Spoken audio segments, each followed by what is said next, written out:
భారత్ నిజంగా యుద్ధం చేస్తే ప్రపంచ పటంలో పాకిస్తాన్ ఉండదని ఎంపీ రఘునందన్ రావు అన్నారు. ప్రధాని మోడీ శాంతి కోరుకున్నాడు కాబట్టే ఇన్నాళ్లు యుద్ధం జరగలేదని, దేశం ఎంతో సంయమనం పాటించిందన్నారు. ఆడబిడ్డలకు అన్యాయం జరిగింది కాబట్టే ఇద్దరు ఆడబిడ్డలు ధర్మయుద్ధానికి నాయకత్వం వహించారన్నారు. ఏ ఒక్క పాకిస్తానీ సామాన్యుని ముట్టుకోలేదని, కేవలం ముష్కరుల స్థావరాలపైనే దాడి జరిగిందన్నారు. దేశ సహనాన్ని చేతకానితనం అనుకుంటే తగిన బుద్ధి చెప్తామని ఎంపీ రఘునందన్ రావు హెచ్చరించారు. ఖమ్మం జిల్లాలో జరిగిన వన్ ఎలక్షన్ అవగాహన సదస్సులో రఘునందన్ రావు పాల్గొన్నారు. గత 3 రోజులుగా ఆపరేషన్ సింధూర్ పేరుతో ధర్మయుద్ధం చేస్తుంటే ఈ దేశం తిండి తింటూ కొందరు విమర్శిస్తున్నారు. అందులో కమ్యూనిస్టులు, పలు రంగుల జెండాల లీడర్లు, జర్నలిస్టు ముసుగులో అర్థం లేని మాటలు మాట్లాడుతున్నారు. ఉగ్రవాదులను చంపితే వీళ్ళకేంటి నొప్పి, బట్టలిప్పి మతం తెలుసుకొని మరీ చంపుతుంటే ఎటుపోయారు ఈ సోకాల్డ్ లీడర్లు? చంపుతూ పోతుంటే చూసుకుంటూ పోవాలా? కాళ్లకు పారాని ఆరకముందే సింధూరం కోల్పోయారు. భారత్ నిజంగా యుద్ధం చేస్తే ప్రపంచ చిత్రపటంలో పాకిస్తాన్ ఉండదు. ప్రధాని మోడీ శాంతి కోరుకున్నాడు కాబట్టే ఇన్నాళ్లు యుద్ధం జరగలేదన్నారు. దేశ సహనాన్ని చేతగానితనం అనుకుంటే తగిన బుద్ధి చెప్తాం. ఈ రాష్ట్రంలో ఉన్న రోహింగ్యాలను, బంగ్లాదేశీయులను, పాకిస్తానీలను ఎప్పుడు ఏరివేస్తామని ముఖ్యమంత్రిని అడుగుతున్నాం. ర్యాలీలతో మద్దతు రాదు. దేశ సార్వభౌమాధికారాన్ని దెబ్బతీసేలా మాట్లాడే ఉద్యోగులను సస్పెండ్ చేయాలని డిమాండ్ చేస్తున్నాం. కొందరు ప్రొఫెసర్లు దేశ సంపదలో జీతం తీసుకుంటూ ఉగ్రవాదులపై ప్రేమ కురిపిస్తున్నారు. ఉగ్రవాదులకు మద్దతు పలికితే దేశద్రోహులే. కన్న తల్లికి అన్నం పెట్టని వాళ్లే ఇలాంటి మాటలు మాట్లాడతారని ఎంపీ రఘునందన్ రావు మండిపడ్డారు. ఈ దేశంలో ఉండి ఈ దేశం తిండి తినుకుంటూ ఈ దేశ ప్రజాస్వామ్యం మీద విశ్వాసం లేనటువంటి కొన్ని ఎర్ర జెండాలు, కొన్ని పచ్చ జెండాలు, కొంతమంది ప్రొఫెసర్లు, కొంతమంది వకీళ్లు, కొంతమంది జర్నలిస్టుల ముసుగులో కూడా ఒక్కొక్క ఎలుక కలుగులోంచి పొగబెడితే బయటకు వచ్చినట్టు బయటకు వచ్చి సన్నాయి నొప్పులు నొక్కుతున్నారు. ఒక ఆయన అంటాడు ఇప్పుడు యుద్ధం అవసరం అంటాడు, ఇంకొక ఆయన అంటాడు ఉగ్రవాదానికి మానవ హక్కులు లేవా అంటాడు, ఇంకొక ఆయన అంటాడు భారతదేశానికి తీవ్రమైన నష్టం జరుగుతుంది అంటాడు. దేశంలో ఉన్న సగటు ప్రజలు అడుగుతున్నారు, అని మీరు అన్నం తింటున్నా ఇంకేమైనా తింటున్నా అని అడుగుతున్నారు. మనుషులా పశువులా అని అడుగుతుంది. ఇది రఘునందన్ రావు ప్రశ్న కాదు. రఘునందన్ రావు అంటే మంచిగా అడుగుతాడు. ఇది సగటు భారతీయుని ప్రశ్న. ఈ దేశంలో ఉండి ఈ దేశం సొమ్ము తినుకుంటా ఈ దేశ పౌరసత్వాన్ని, ఈ దేశ ప్రజాస్వామ్యాన్ని ఎంజాయ్ చేస్తూ ఒక్కొక్కరికి సన్నాయి నొప్పులు నొప్పుతుంది. ఒక ఆయన ఆర్టీఐ కమిషనర్ పదవి ఎక్స్టెన్షన్ చేయలేదని ఒకరికి బాధ కోపం మన మీద, ఇంకొక ఆయనకి ఎమ్మెల్సీ ఎక్స్టెన్షన్ చేయలేదని ఇంకొక ఆయనకు బాధ ఉంటుంది, ఇంకొక ఆయనకు మన దిద్దుతందుకు ఒక ప్లాట్ఫామ్ కావాలని ఉంటుంది, ఇంకొకరికి ఎన్నడో వెళ్ళిపోయింది ఎలాగో వాళ్ళు కూడా వచ్చి మాట్లాడుతూ ఇవ్వాలి దేశం ముంగట్టుకు వచ్చి ఒక సీట్ గెలవలేనట్టు కూడా. ఇట్లా రకరకాల వ్యక్తులు వచ్చి రకరకాల సన్నాయి నొప్పులు వస్తుంది. వీళ్ళందరి బాధ ఏంది? ఉగ్రవాదం నేరేస్తే కడుపు వస్తుంది, ఉగ్రవాదుల మీద దాడి జరిగితే వీళ్ళకి బాధ అనిపిస్తాం. మరి అదే ఉగ్రవాదులు మన దేశంలో అడుగు పెట్టి ఇంతకాలం మీరు చెప్పినటువంటి the so called pseudo secular మేధావులారా ఈ దేశంలో అడుగు పెట్టి ఈ దేశ ఆడబిడ్డల్ని వాళ్ళ కళ్ళ ముందు బట్టలు ఇప్పించి నీదే మతమని అడిగి, కల్మా చదువుమని అడిగి, చదవకపోతే నువ్వు హిందూ అని నిర్ధారించి వాళ్ళ ముందే వాళ్ళ భక్తుల్ని చంపుతుంటే ఆ రోజు ఎడదచ్చి ఈ మేధావులంతా, ఈ మేధావులకు ఆ రోజు జీతం అందుతలేదని మాట్లాడలేదా? 26 మంది ఏం నేరం లేనటువంటి వ్యక్తులు, అభం శుభం తెలియని వాళ్ళు, జమ్మూ కాశ్మీర్ లో ఒక ప్రజాస్వామ్య ప్రభుత్వం ఉంది, ప్రజలకి ఆదాయం పెరుగుతుంది, జమ్మూ కాశ్మీర్ బాగుంటుంది అని చెప్పి నమ్మి నరేంద్ర మోడీ గారి నాయకత్వాన్ని విశ్వసించి జమ్మూ కాశ్మీర్ పోతే అత్యంత కిరాతకంగా ఆడబిడ్డల ముందే భర్తల్ని చంపితే ఏం చేయాలి? ఏ దేశమైనా ఏం చేస్తుంది? ప్రపంచ చిత్రపటంలో ఒక దేశం ఉంటుంది, దాని పేరు ఇజ్రాయిల్. మీ ఖమ్మం జిల్లా అంతా కూడా ఉండదు. మొత్తం ఇజ్రాయిల్ తీసుకుంటే ఖమ్మం జిల్లా అంతా కూడా ఉండదు. ఇజ్రాయిల్ అనే ఒక దేశం తన దేశ పౌరుల మీద బాంబులేసిరని గాజా అనే ఒక పట్టణాన్ని ప్రపంచ చిత్రపటం నుంచి తుడిచిపెట్టింది ఇజ్రాయిల్. ఇజ్రాయిల్ మొత్తం కొడితే ఒక జిల్లా అంటుంటారు, తెలంగాణలో ఉన్న పాత జిల్లాలు, కొత్త జిల్లాలు కాదు, పాత జిల్లాలలో ఒక జిల్లా సైజు ఉంటుంది ఇజ్రాయిల్. నా దేశంలోకి వచ్చి నా దేశ పౌరుల మీద బాంబులేస్తామా అని చెప్పి ప్రపంచ చిత్రపటంలో గాజా అనే దేశం లేకుండా, గాజా అనే పట్టణాన్ని లేకుండా తుడిచిపెట్టింది ఇజ్రాయిల్. ఇది మనం ఏం చేయాలి? అమాయకులైన ఆడబిడ్డలు కాళ్ళకు పారాన్ని ఆరగంటే ముందే వాళ్ళేదో ప్రకృతి సౌందర్యాన్ని ఆరాధిద్దాం, జమ్మూ కాశ్మీర్ కి మెయిన్ ఆరాధ్యమైనటువంటి టూరిజం ఎంకరేజ్ చేద్దామని చెప్పి గత 2 సంవత్సరాలుగా ప్రజల చేత ఎన్నుకోబడినటువంటి ప్రజా ప్రభుత్వం ఉంది, నరేంద్ర మోడీ గారు మా ప్రధానమంత్రి ఉన్నారనే విశ్వాసంతో అక్కడికి పోతే అక్కడికి వచ్చినటువంటి ఉగ్రవాదులు వాళ్ళు చేసినటువంటి పైశాచికానికి భారత్ జవాబు చెప్తుంది తప్ప భారత్ ఎవరి మీద యుద్ధాన్ని ప్రకటించలేదు. భారత్ నిజంగా యుద్ధం చేయాలనుకుంటే టెల్లింగ్ ఓపెన్లీ భారత్ నిజంగా యుద్ధం చేయాలనుకుంటే 1971 లాంటి యుద్ధం ఉండదు. 1971లో సాగు దెబ్బ తిన్న తర్వాత కూడా పాకిస్తాన్ కి సోయి రాలే, స్పృహ రాలే. నిజంగా భారతదేశం యుద్ధం చేయాలనుకుంటే ఈ రోజు ప్రపంచ చరిత్రలో చిత్రపటం నుంచి పాకిస్తాన్ అనే దేశం అడ్రస్ లేకుండా గల్లంతైంది. కాబట్టి ఏ భారతీయుడు అట్లా చేయాలని కోరుకుంటలేరు, నేను కోరుకుంటలేను, మన నాయకుడు నరేంద్ర మోడీ గారు కూడా కోరుకుంటలేరు. ఏం కోరుతున్నాం మనం?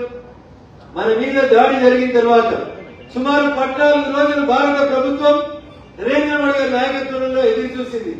పాకిస్తాన్ తన తప్పు తెలుసుకోవాలని, తీవ్రవాదులకు ఆశ్రయం ఇయ్యొద్దని, తీవ్రవాదుల్ని ఏరేయాలని, వాళ్ళ పేర్లు అడ్రస్లు అన్ని ఎక్కడెక్కడ ఉంటున్నారో మనకు తెలిసినప్పటికీ కూడా పక్కలతోటి పంచాయతీ ఎందుకని సమయంతో వెలిగితే ఇంకా దాడులు చేద్దాం, భారతదేశాన్ని బలహీనపరుచుదాం, అమాయకులైన ప్రజల్ని చంపుదాం అని పాకిస్తాన్ కుట్రలు చేసినప్పుడు తప్పనిసరి పరిస్థితులలో 14 రోజుల తర్వాత భారత సైన్యం ఏ ఆడబిడ్డలైతే అవహేళన చేసిరో ఇతర ఆడబిడ్డల నాయకత్వంలో పోయి పాకిస్తాన్ లో ఉన్న ఉగ్రవాద స్థావరాలను ముట్టుకున్నాం తప్ప ఒక్క పాకిస్తాన్ ప్రజల్ని కూడా మనం చంపాలని కోరుకోలేదు, తప్పలేదు.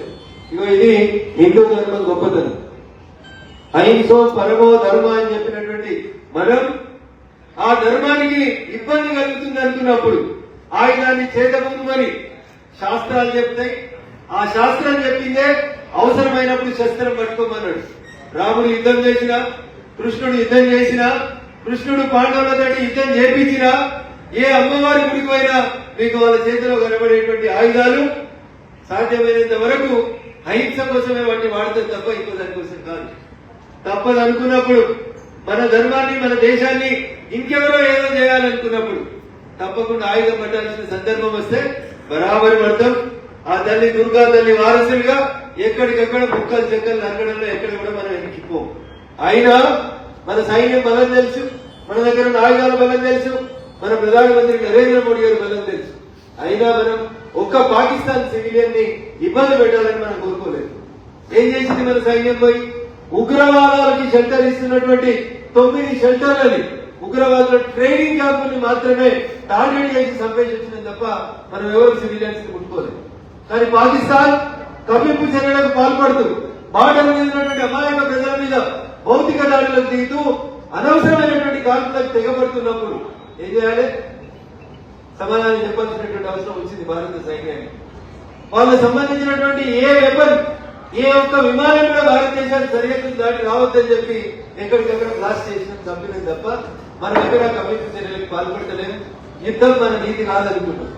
కానీ మన సహనాన్ని, మన ఓర్పుని చాటగాని తనమనుకుంటే బరాబరి మీరు ఒకటి చేస్తే మాకు 10 చేసే సత్తా ఉంది. నేను మళ్ళీ చెప్తా ఉన్నా, ఒకవేళ భారత సైన్యం, భారత ప్రధానమంత్రి గిట్ట తొండి పంచాయతీ చేయాలి పాకిస్తాన్ లాగా అనుకుంటే పాకిస్తాన్ అనేది 10 రోజులలో ప్రపంచ చిత్రపటంలో కనుమరుగైపోతుంది. యారులకు అవసరం లేదు మాకు. అయినా మీ జీవితం మీరు బతకండి, మా జీవితం మేము బతుకుతాం అనుకుంటున్నాం. ఇంకా ఇట్లే రెచ్చగొట్టే కార్యక్రమాలు చేసి భారత సైనిక స్థావరాల మీద దాడి చేస్తాం, భారత పౌరుల్ని కాల్చి చంపుతాం అని అంటే మాత్రం భారత సైన్యం భారతీయుల్ని రక్షించుకోవడానికి ముందడుగులో ఉంటుంది. 100% చేస్తాం. నేనేదో ర్యాలీ చేసింది రాష్ట్ర ముఖ్యమంత్రి, మేము కూడా భారత ప్రభుత్వానికి మద్దతు ఇస్తున్నాం. నేను అడుగుతున్నా, ఈ రాష్ట్రంలో ఉన్న రోహింగ్యాలు, ఈ రాష్ట్రంలో ఉన్న పాకిస్తానీలు మదర్సాలలో షెల్టర్ తీసుకుంటున్నటువంటి ఇల్లీగల్ గా ఈ రాష్ట్రంలో ఉంటున్నటువంటి విధవలందరినీ రేవంత్ రెడ్డి ఎప్పుడు ఏలేస్తామో చెప్పాలి. అదే నీకు చిత్తశుద్ధి. కాకినాడ మీదకి వచ్చి ర్యాలీ తీసి గట్టిగా భాషించిపోతే కాదు. నీ ఖమ్మంలో, నీ నల్గొండలో, నీ భాగ్యనగరంలో, మా మెదక్లో ఇల్లీగల్ వచ్చి నివాసం ఉంటున్నటువంటి మదర్సాల్లో ఉంటున్నటువంటి వాళ్ళు రోహింగ్యాలు, బంగ్లాదేశీలు, పాకిస్తానీలని ఎప్పుడు ఏలేస్తామో చెప్పు రేవంత్ రెడ్డిని. ఇలా తెలంగాణ సమాజం కాంగ్రెస్ పార్టీని రేవంత్ రెడ్డి గారిని అడుగుతుంది.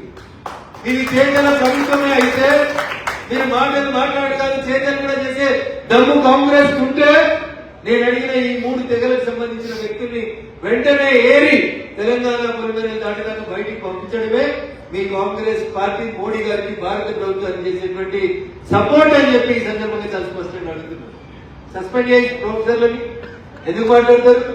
ఈ దేశ సార్వభౌమాధికారానికి, ఈ దేశ సమగ్రతకు వ్యతిరేకంగా ప్రభుత్వం సొమ్ము తింటున్నారు మాట్లాడుతున్నప్పుడు అయ్యా రేవంత్ రెడ్డి ముందు వాళ్ళందరినీ అరెస్ట్ చేయి, వాళ్ళ ప్రభుత్వ ఉద్యోగాల నుంచి అలా తొలగించి.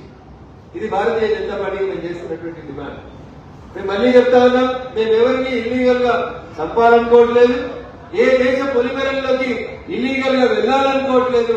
కానీ మా దేశం పొలిమేరలు దాటి రావాలనుకుంటే ఖచ్చితంగా కాల్చుతాం, కూల్చుతాం, మిమ్మల్ని పూర్తి చేసి పంపిస్తామని చెప్పి పాకిస్తాన్ నిన్న ఒక ప్రొఫెసర్ మాట్లాడతాడు, మొన్న ఒక మేడం ట్వీట్ చేస్తుంది, ఇవాళ ఇంకొక ఆయన మాట్లాడతాడు. ఇట్లా రకరకాల పేర్లు పెట్టుకొని వస్తున్నటువంటి ఉగ్రవాదులకు అనుకూలంగా ఎవరు మాట్లాడినా అది దేశద్రోహం కిందికి వస్తాయి. సార్లు మీరు ప్రొఫెసర్లా, సార్లా, ఆర్టీఐ కమిషనర్లా నాకు సంబంధం లేదు. కానీ ఇట్లాంటి తప్పుడు కూతలు చూస్తే ఈ ప్రభుత్వం నరేంద్ర మోడీ గారి నాయకత్వంలో ఎవరిని వదిలిపెట్టదు. కొంచెం వెనుక, కొంచెం బరాబర్ మూతోడు జవాబు వస్తుంది.